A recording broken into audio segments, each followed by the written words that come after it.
현역가왕 2, 결승에 진출한 멤버 10인을 공개. 현역가왕 2가 본선 2차전 진출자 25명 중 방출 후보만 무려 20명에 달하는 긴장감 속에서 충격적인 최종 방출자와 영광의 MVP를 공개한다.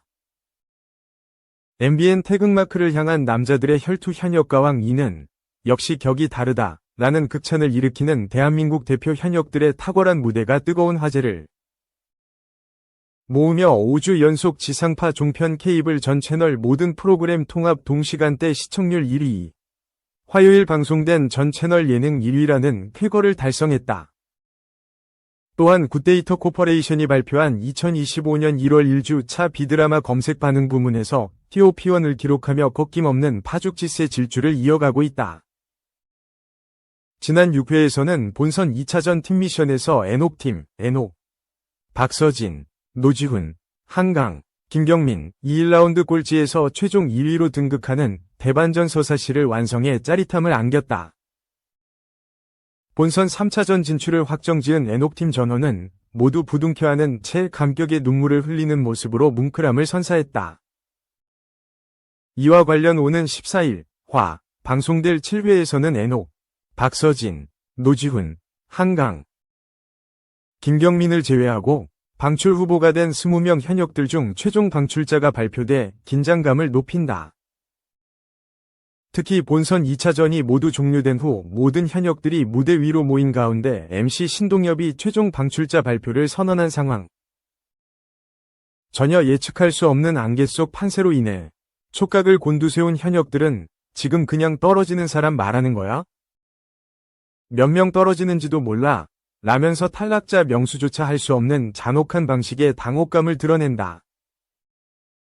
여기에 한 사람씩 이름이 호명된 탈락자들이 실시간으로 자리를 떠나는 냉정한 룰이 더해지면서 경악이 터진다.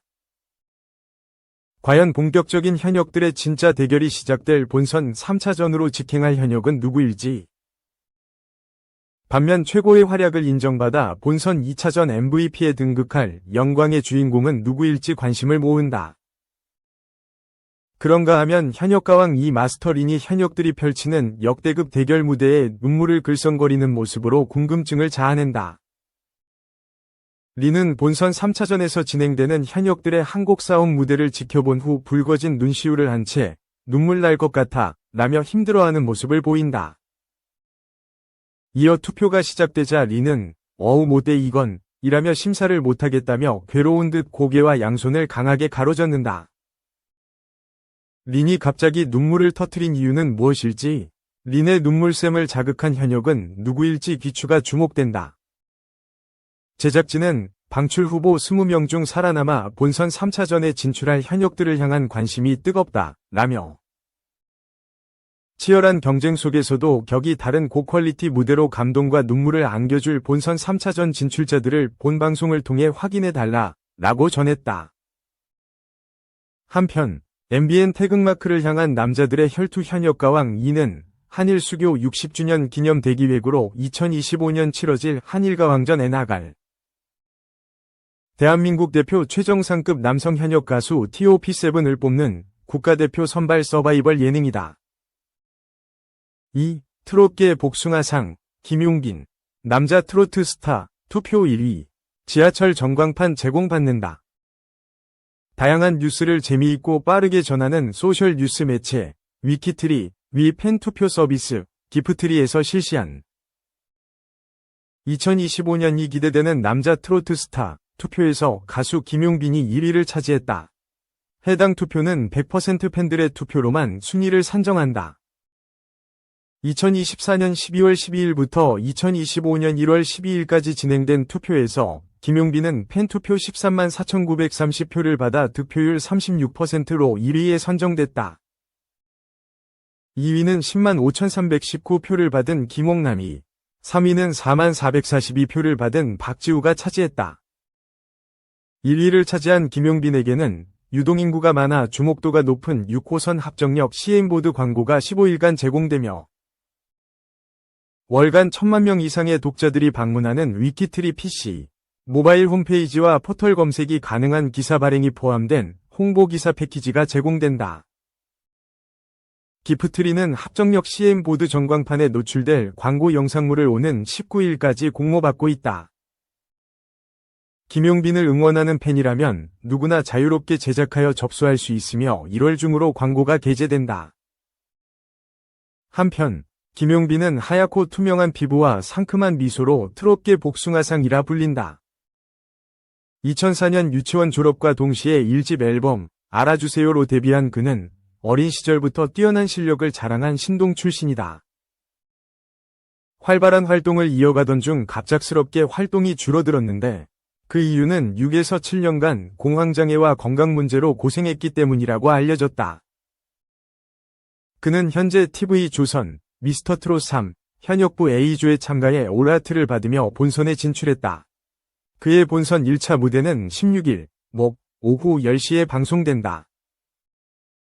공개된 예고편에서는 송비나, 춘길, 추혁진과 함께 화려한 복장으로 등장해 팬들의 기대감을 더욱 고조시켰다. 3.1 박 2일, 김종민 결혼 공식 발표, 저 장가갑니다. 이날 방송은 9.5%의 시청률, 이하 닐슨 코리아 집계, 전국 기준로 동시간대 1위를 기록했다. 조세호가 머리로 박을 한 번에 깨면서 예측에 실패한 이준이 독박 썰매에 당첨된 장면은 순간 최고 시청률 12.4%까지 치솟았다.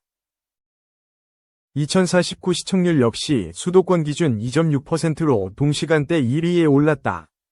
혹독했던 혹한기 캠프의 미션들을 마치고 잠시 실내로 이동한 1박 2일, 팀은 단 한 명에게만 주어지는 실내 취침의 주인공을 가리기 위해 운명의 카드 뒤집기 게임을 진행했다. 유선호, 조세호, 김종민, 이준이 차례로 탈락하면서 문세윤과 딘딘의 1대1 대결이 펼쳐졌고 딘딘이 최후의 승자로 등극하며 실내 취침의 행운을 얻었다. 딘딘은 이전 촬영 당시 약속했던 벌칙으로 물바가지를 맞게 됐지만 실내 취침을 하게 된 만큼 기분 좋게 다른 멤버들의 물바가지까지 홀로 맞으며 혹한기의 밤을 마무리했다. 다음날 아침 무사히 기상한 멤버들은 퇴소가 걸린 마지막 미션, 구해줘 종료권의 돌입. 곧바로 힌트 캡슐 수색에 나섰다. 제한 시간 내에 미션을 성공시키지 못하면 치악산 행군 벌칙이 기다리는 만큼 멤버들은 더욱 절실하게 힌트 캡슐을 찾았고 조세호는 양말까지 벗고 얼어붙기 직전인 계곡물에 입수해 힌트 캡슐을 획득하는 투혼을 발휘했다. 조세호의 활약에 힘입어 1박 2일, 팀은 미션을 성공, 극한의 혹한기 캠프를 마무리했다. 이어 2025년 첫 여행을 떠나는 1박 2일, 팀의 이야기가 펼쳐졌다. 오프닝 장소에 홀로 모습을 드러낸 김종민은 연설대 앞에서 중대 발표를 예고했고 멤버들이 모두 모이자 저 김종민 장가갑니다 라며 결혼을 공식 발표했다. 여기에 결혼식 날짜까지 최초 공개하며 멤버들로부터 뜨거운 축하를 받았다. 김종민의 결혼 발표가 끝난 후 1박 2일, 팀은 하루에 4계절의 콘셉트를 모두 담은 달력을 완성해야 하는 2025년에도 달려라 달력 미션에 본격적으로 돌입했다.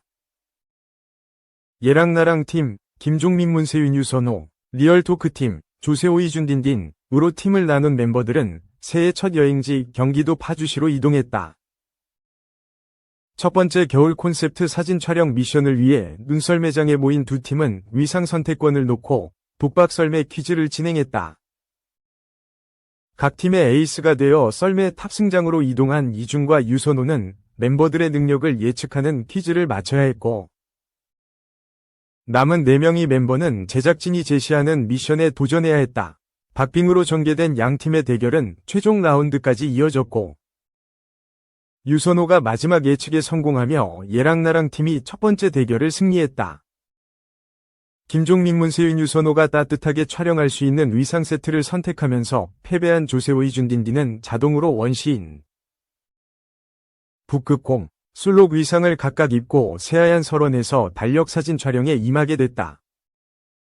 1박 2일, 팀은 맏형 김종민의 결혼 발표와 함께 2025년 달력을 완성해야 하는 새해 첫 여행을 힘차게 시작했다. 본격적인 달력 사진 촬영에 나선 멤버들이 겨울을 시작으로 봄, 여름, 가을 콘셉트의 달력을 어떻게 만들어낼지 시청자들의 궁금증이 높아지고 있다. 대한민국 대표 리얼 야생 로드 버라이어티 1박 2일 시즌4는 매주 일요일 저녁 6시 10분에 방송된다. 한편 지난 5일 방송된 1박 2일에서는 3년 만에 돌아온 혹한기 데뷔 캠프에 본격 입소한 6멤버의 이야기가 펼쳐졌다. 4. 김희철, 교통사고로 지체장애 판정. 인정하기 싫어, 안 밝힌 이유는 미우새. 12일 SBS 미운 우리 새끼에는 결혼을 발표한 김종민과 함께 신점을 보러 간 김희철이 팬들에게도 공개하지 않은 아픔을 밝혔다. 이날 김희철에게 무속인은 김희철은 덤으로 사는 인생이다. 20대 때 고비가 있었다. 고 이야기했다. 김희철은 그때 교통사고가 크게 났다. 며 2006년 슈퍼주니어 활동 당시 당했던 교통사고를 언급했다. 무속인은 몸의 축이 망가졌다. 고 운을 떼며 올해 7월 조심해야 한다. 여름에도 조심해야 한다. 골절이나 어디가 부러지면 진짜 장애인도 될 수 있다. 고 조언했다. 김종민은 센 발언에 놀랐지만 김희철은 어디 가서 이야기한 적 없는데 제가 원래 장애인 등급이다 라고 고백했다. 김희철은 자동차 앞에 붙이는 장애인 등급 인증 스티커가 있다. 그걸 매니저와 받으러 가다가 아니다. 내가 더 활발히 살아야지 하고 일부러 스티커도 안 받고 돌아왔다. 고 이야기했다. 이어 그는 내 몸이 아픈 걸 인정하기 싫었다. 며 극복하면 되지 하고 온 게 벌써 10년 전이다. 팬들도 너희 오빠 장애 판정 받았다는 말을 들으면 슬퍼할까봐 일부러 말 안 했다. 고 털어놨다. 김희철의 모친도 당시를 생각하며 눈물을 흘렸다. 그는 동해 부친상이 있어 조문을 갔다가 오는 길에 홀로 사고를 당했다. 며 당시를 회상. 지금 생각해도 눈물 난다. 고 이야기했다. 이어 김희철의 모친은 지금은 좀 괜찮아졌는데 무대에 서면 다리가 그렇게 아프다고 했다. 뼈가 으스러지고 대퇴부가 나가 철심을 박았다. 고 밝혔다. 의사가 김희철이 앞으로 춤 못 출 거라고 했는데 다행히 수술을 받아서 할 수는 있었다. 근데 통증 때문에 힘들다더라. 고 덧붙였다. 한편 김희철은 2006년 슈퍼주니어 멤버 동해의 부친상 조문 후 서울로 올라오던 중 교통사고를 당했으며 이로 인해 전치 12주의 부상을 입었다. 당시 김희철은 대퇴부 골절과 발목 골절로 인해 철심 7개를 박는 대수술을 했으며 그 후 지체장애 4급 판정을 받은 것으로 알려져 있다.